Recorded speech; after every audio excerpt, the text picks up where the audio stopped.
ይገርመኛል። በጣም ነው የሚያስደንቀው። የእግዚአብሔር ቃል ለወጣቱ ብቻ ነው የተባለ ይመስል የለም። ወጣቱ ታቦት ሲወጣ አስፋልት እየጠረገ አስፋልት እያጠበ ለታቦቱ ምንጣፍ ያነጥፋል። ሽማግሌው በየመሸታ ቤቱ ከቆርጊ ጋር እየመሸተ እየጠረገ ይወጣል። እንዴት አይነት ዘመን ነው ያለ ነው! እግዚአብሔር ልቦና ይስጥልን ወገኖቼ። የሉም። ብዙ ቦታ ብዙ ጉባኤ ተገናኝተናል፣ ብዙ ጉባኤ እናገለግላለን። የለም። አዛውንቱ የሉም፣ አረጋውያኑ የሉም፣ ጎልማሳው የለም። ያለው ወጣት ብቻ። ሰው እድሜው በጨመረ እየበሰለ በሄደ ቁጥር ንስሐ ለመግባት ይፈጥናል። ስጋውን ለመብላት ደሙን ለመጠጣት ይፈጥናል። ሱባኤ ለመግባት ለማስቀደስ ኪዳን ለማድረግ ይፈጥናል እንጂ እንዴት ከእግዚአብሔር ይሸሻል? ሴዴቅያስም 32 ዓመት ሲሞላው በእግዚአብሔር ላይ አመፀ፣ ወደ እግዚአብሔርም እንዳይመለስ አንገቱን አደነደነ ይላል። በማን ላይ አመፀ ይላል? በማን ላይ አመፀ? ወገኖቼ አመፅ ከባድ ነው። መጽሐፍ አንደኛ ዮሐንስ ምዕራፍ 3 ቁጥር 4 ላይ ኃጢአትን የሚያደርጉ ደግሞ በእግዚአብሔር ላይ ያምፃሉ፣ ምክንያቱም ኃጢአት አመፅ ነውና ይላል መጽሐፍ። የአመፅ ደሞዙ ከባድ እንደሆነ ይነግረናል።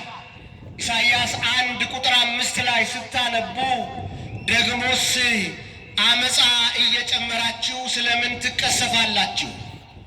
ራስም ሁሉ ለሕመም ልብም ሁሉ ለድካም ሆኗል። የሰው ልጅ ከእግር ጥፍሩ እስከ ራስ ፀጉሩ ጤና የለው አለና ለምን ቢባል በእኔ ላይ አምፀዋልና ይላል። እግዚአብሔር ልቦና ይስጠን ለሁላችን ወገኖቼ። ዘረኛ ስትሆን እግዚአብሔር ላይ ታምጻለህ። ወንድምህን ስትበድል እግዚአብሔር ላይ ታምጻለህ። እህትሽን ስታሚ እግዚአብሔር ላይ ታምጫለሽ።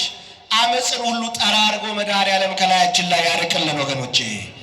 አመፀ፣ ሕዝቡም ካህናቱም እንደ አሕዛብ ያለ ርኩሰት በእግዚአብሔር ላይ ፈጸሙ ይላል። በዚህ ጊዜ እግዚአብሔር ከሰማይ ሆኖ ተቆጣ።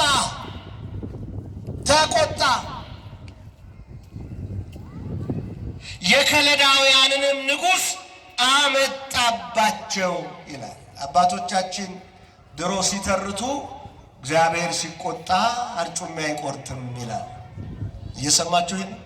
ምን አይቆርጥም አልኳችሁ? እግዚአብሔር ሲቆጣ አርጩሜ አይቆርጥም፣ አይጋረፍም። እግዚአብሔር ሲቆጣ ቁጭ ብለን እንዳንነሳ ያደርገናል። እግዚአብሔር ሲቆጣ ይሄን አየር ያዛባዋል። እግዚአብሔር ሲቆጣ የቆምንባት ምድር ትከዳናለች። እግዚአብሔር ሲቆጣ ዘርተን አይበቅልም።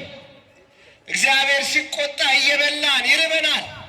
እግዚአብሔር ሲቆጣ እየጠጣን ይጠማናል። እግዚአብሔር ሲቆጣ ለብሰን ደርበን ይበርደናል። እግዚአብሔር ሲቆጣ ራሳችንን ከራሳችን ያጣላዋል። ጥርስና ምላሳችን ይጋጫል። አፋችን በደም ይሞላል። ማን ሲቆጣ አልኳችሁ? እግዚአብሔር በምህረቱ ይቅረበን ሁላችንንም። ተቆጣ፣ እግዚአብሔር ተቆጣ። ሲቆጣ ጨካኝ ንጉሥ፣ እግዚአብሔርን የማይፈራ እግዚአብሔርን የማያውቅ ንጉሥ በዚያች ቅድስት ሀገር አመጣ። የመጀመሪያ ስራው የኢየሩሳሌምን ቤተ መቅደስ የቅዱሳን አጽም ማረፊያ የሆነችውን የኢየሩሳሌምን ቤተ መቅደስ በሮቿን በእሳት አቃጠለ፣ አጥሮቿን አፈረሰ። ጎልማሶቻቸውን እናቶችና አባቶችን ሕፃናት ሳይቀሩ አሳረደ ይላል። አረዱ። ይሄ ብቻ አይደለም፣ ለእግዚአብሔር ክብር የሚውለውን ነዋያተ ቅድሳት ከቤተ መቅደሱ አውጥቶ ወይን መጠጫ አደረገው ይላል። ሕዝቡ የሚናገርበት ቋንቋ አልነበረውምና ዳንኤል እግዚአብሔር በምህረቱ እንዲታረቃቸው፣ እግዚአብሔር በይቅርታው እንዲታረቃቸው ወደ ጸሎት መጣ። መልሱልኝ፣ ወደ ምን መጣ? ተናገሩ ሁላችሁ። ወደ ምን መጣ? እንጸልያለን ወይ ወገኖቼ? እንጸልያለን ወይ? አሁን አቧራ የለበሰውን መዝገበ ጸሎት ያምን አነሳ ነው አብይ ጾም ሲመጣ። አንዳንዶቻችን ካልጨነቀን ጸሎት የሚባል ነገር አናውቅም። የሆነ የሚያስጨንቅ ነገር ውስጥ ካልገባን ማማተብ አንወድም። አባታችን ሆይ ማለት አንወድም። ብቻ ካልጎደለብን አንጸልይም። ሲሞላ እግዚአብሔር ማን ነው እንላለን። ስንጠግብ እግዚአብሔር ማን ነው እንላለን። ወገኖቼ ሲሞላም ሲጎድልም ስናገኝም ስናጣም እየሳቅንም እያለቀስንም ማን ይመሰገናል? ወደ ማን እንጮኻለን? አዎ ወደ እግዚአብሔር። ሞልቶልሃል? ጸልይ። ጎሎብሃል? ጸልይ። ጤነኛ ነህ? ጸልይ። ታመሃል? ጸልይ። ደስተኛ ነህ? ጸልይ። ሐዘንተኛ ነህ? ጸልይ። ጾም መጥቷል? ጸልይ። ጾም የለም? ጸልይ። ይህ ነው የእግዚአብሔር ቃል የሚነግረን። በተስፋ ደስ ይበላችሁ፣ በመከራ ታገሱ፣ በጸሎት ምን በሉ? ጽኑ። ወገኖቼ የሚጸልይ ሰው አሸናፊ ነው። የሚጸልይ ሰው ድል አድራጊ ነው። የሚጸልይ ሰው ማድጋው ባዶ ሆኖ ኪሱ ባዶ ሆኖ ደስተኛ ነው። ማን ከሱ ጋር ስላለ? እግዚአብሔር። የሚጸልይ ሰው ጨለማ ውስጥ ሆኖ ብርሃን የሚያይ ነው። የሚጸልይ ሰው ጉድለት ውስጥ ሆኖ ሙላት የሚያይ ሰው ነው። የሚጸልይ ሰው እያለቀሰ ሳቁን የሚመለከት ሰው ነው። ክርስቲያን ማለት ይሄ ነው።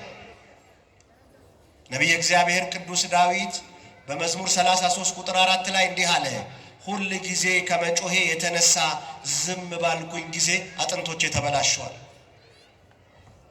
ሁል ጊዜ ከመጮሄ የተነሳ ዝም ባልኩ ቀን አጥንቶቼ ተበላሹ አለ።